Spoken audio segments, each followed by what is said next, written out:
కేంద్రంలో ఉన్న ఎన్డీఏ సర్కార్ బీజేపీకి వ్యతిరేకంగా డీలిమిటేషన్ భేటీ నిన్న జరిగిన సంగతి మనకు తెలిసిందే. ఆల్ పార్టీ మీటింగ్ అంటూ ఏకంగా డిఎంకే అధినేత ముఖ్యమంత్రి ఎంకే స్టాలిన్ నేతృత్వంలో జరిగిన భేటీలో ముఖ్యమంత్రులు, మంత్రులు, ఎమ్మెల్యేలు, ఎంపీలు హాజరయ్యారు ఇతర రాష్ట్రాల నుంచి. ఇక 2 తెలుగు రాష్ట్రాల్లో సైతం ఇది ఒక హాట్ టాపిక్గా మారింది. తమిళనాడు వేదికగా జరిగిన ఈ ప్రక్రియలో కీలక అంశం చోటు చేసుకుంది. ఆంధ్రప్రదేశ్లో కూటమి అధికారంలో ఉంది.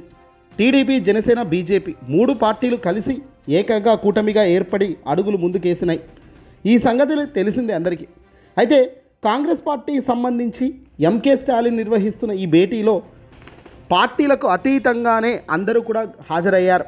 పార్టీలకు అతీతంగానే ఈ భేటీ జరిగింది.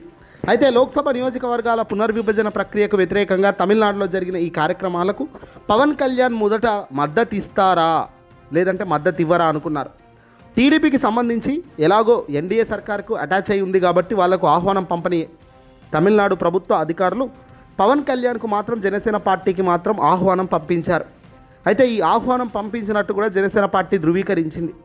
అయితే ముందుగా పవన్ కళ్యాణ్ అక్కడికి వెళ్తారా అంటే ఖచ్చితంగా వెళ్ళరు. ఎందుకంటే బీజేపీకి సంబంధించిన వాళ్ళతో జతగట్టి ఉన్నారు కాబట్టి వీళ్ళు వ్యతిరేక కార్యక్రమాలకు ఎందుకు వెళ్తారా అనుకున్నారు. కానీ అనూహ్యంగా పవన్ కళ్యాణ్ చేసిన పనికి బీజేపీకి సంబంధించి హైకమాండ్ చాలా సీరియస్ అయింది. వెంటనే అక్కడికక్కడే ఒక సంచలనమైన ప్లేస్లో ఒక కీలక అంశాలు కూడా చోటు చేసుకున్నాయి.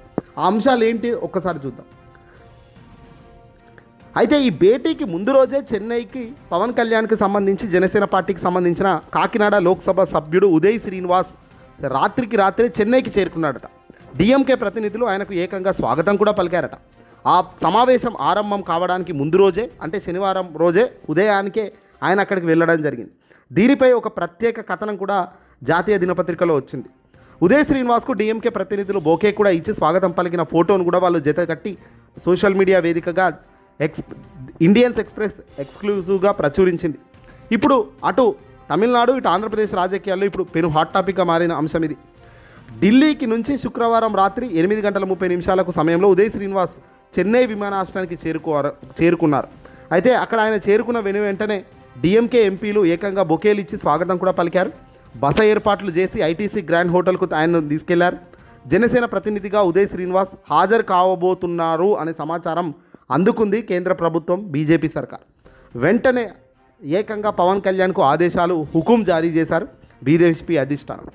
వాస్తవ పరిస్థితి మాత్రం దీనికి భిన్నంగా ఉంది. డీలిమిటేషన్ సమావేశం ఏర్పాటైన వేళ ఉదయ్ శ్రీనివాస్ చెన్నైలో ఉండటం, బీజేపీ అధిష్టానం కంట్లో పడడం, అక్కడికక్కడే వెంటనే జనసేన పార్టీకి సంబంధించిన అగ్రనాయకత్వం హుకుం జారీ చేసి ఆయన్ను రివర్సు మళ్ళీ పిలిపించుకోవడం ఇవన్నీ జరిగాయి. బీజేపీ హైకమాండ్ ఆదేశాల మేరకే పవన్ కళ్యాణ్ హుటాహుటిన ఉదయ్ శ్రీనివాస్కు ఫోన్ చేశారని, ఆ వెంటనే ఆయన వెనక్కి రావాలనే ఆదేశాలతో అదే సమయంలో ఆయన స్వయంగా స్టాలిన్తో ఫోన్లో కూడా మాట్లాడారట. హఠాత్తుగా ఆయన్ను వెనక్కి రావడానికి గల కారణాలను తాను తర్వాత వివరిస్తానని చెప్పి డిఎంకే వర్గాలకు పవన్ కళ్యాణ్ ఎందుకు మాట్లాడారు, ఏం చెప్పారు అనేది ఇప్పుడు సస్పెన్స్గా మారింది.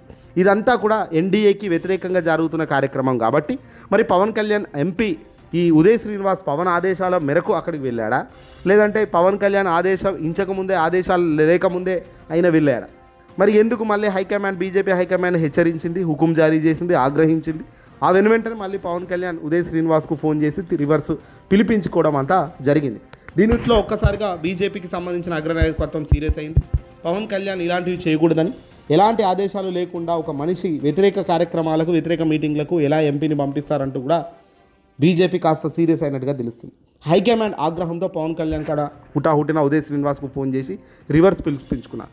ఇక ఉదయ్ శ్రీనివాస్ వచ్చాడు కదా అంటూ ఏకంగా ఆల్ పార్టీ మీటింగ్లో కుర్చీ కూడా వేయడం జరిగిందట. ఆ కుర్చీలో కూర్చోవడానికి, కానీ ఈయన ఆ మీటింగ్కు హాజరు కాలేదు. ఈ వ్యవహారం మొత్తం మీద డిఎంకే అధికారికంగా కూడా స్పందించలేదు. కానీ ఆ పార్టీకి సంబంధించిన ఒక సీనియర్ నాయకుడు అయితే ఏకంగా మాట్లాడారు. జనసేన ఎంపీ చెన్నైకి వచ్చారంటూ అందులో ఏదో మర్మం ఉండే ఉంటుందని ఆయన చెప్పుకొచ్చారు. డిఎంకే నుంచి తమకు ఆహ్వానం అందిందంటూ జనసేన పార్టీ కూడా అధికారికంగా వెల్లడించింది. కూటములు వేరు కావడం వల్ల తాము దూరంగా ఉన్నామని వాళ్ళు చెప్పడం జరిగింది.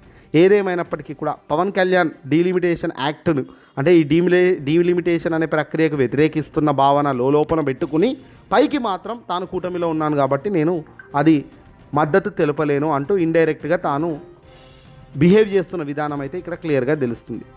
ఏదేమైనప్పటికీ ఒకవైపు ఉన్నప్పటికీ ప్రజలకు అన్యాయం జరుగుతుందంటే ఏ రాజకీయ నాయకుడైనా ప్రజల వైపు ఉండాలి. అది రాజకీయ నాయకుడికి ఉండే లక్షణం.